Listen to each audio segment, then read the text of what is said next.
and welcome to ND Action News. Good evening. On tonight's show, we bring you a special on Chicago and the problems, and we give you our solutions as to those problems. Now we welcome in special reporter Chris Nickel and his thoughts on education. Is the price we're paying towards schools too little or too much? Are we properly preparing our next generation of thinkers for the future? Decisions. In my opinion, we should have a tax increase in order to add more revenue to the schooling systems. This would eventually lead to the increase of quality our students receive, and also creating a better America. Back to you, Jake! Really riveting stuff, Chris. Now we go to special reporter Scott Summers, who offers his opinion on pollution and what we can do to stop it. Hello, I'm Scott Summers. It's of no surprise to anyone that Chicago is a large producer of pollution, even coming in 16th on the American Lung Association's website. Another large producer of pollution is petroleum coke, or petcoke, which affects mostly the southeast side. Petcoke is harmful when inhaled, including to humans and plants, and even causes lung cancer due to the high concentrations of sulfur and carbon in it. We can fix this problem in one of two ways, or even both. One way is to sell these harmful toxins to other countries to use as fuel. This will remove the harmful materials from the cities and generate revenue for Chicago. Secondly, is to build a containment facility, such as a dome or roof structure of some kind, for petroleum coke, and remove it from our streets. That's good, Scott, but how do we reduce the amount of car pollution that we find in the city as large as Chicago? One solution for car pollution is by using the Divvy Bike program provided by the city. This program allows us to rent bikes for 24 hours for as low as $7.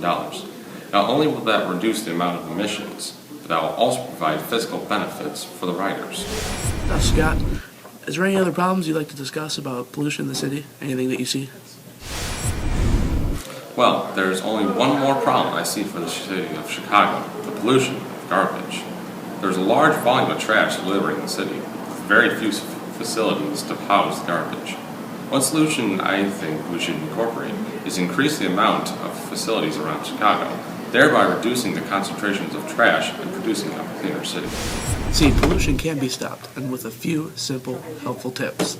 Now we go to special correspondent Kyle Harfman, who has the latest word on traffic and other driving rules in Chicago.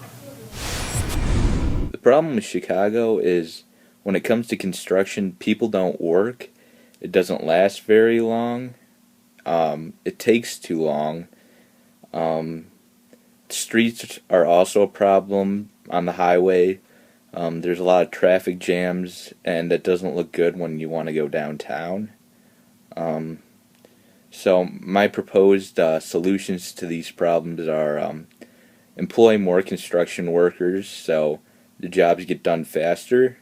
Use better materials when doing construction problems so they last longer on the highway. Open more I-Pass lanes and get out more of the ones where you stop and pay, and offer incentives for people to get the I-Pass so that they'll stop paying with money. It's great news, Kev. Wait a minute. He has breaking news. Back to you, Kyle. I've just received word that a new law is passed that will save your taxpayer money from going to waste. The new law makes it mandatory for a camera to be at every construction site to ensure that everyone is doing their work. Along with this law, another has passed that makes the number of construction workers at each site at least 10. This will make more jobs for Chicago and make job completion faster. Finally, new construction material is being used so that the construction projects in Chicago stay built. Too often in Chicago, we see projects having to be rebuilt due to inferior construction material. This is Kyle Hartman signing off. Stay classy, Chicago. Laws finally get passed. And now we go to reporter Brendan Fay, who has a special report on crimes and murder in Chicago. Thanks, Jake. In 2012, Chicago had the highest homicide rates in the whole nation. 314 soldiers died in Iraq. 509 died in Chicago. This just in, folks. Yet another murder in the city of Chicago. And 2 more people shot along with it. Their conditions aren't being released to the press at this time. Well, folks, it is no secret we are being faced with a serious amount of gun violence problems here in Chicago. But, nevertheless, there are things that we can do to prevent things from going terribly wrong, such as raising taxes. Now, I know it sounds absurd at first, but bear with me. By doing this, we can put more officers on the street and have a greater increase in the continual of life.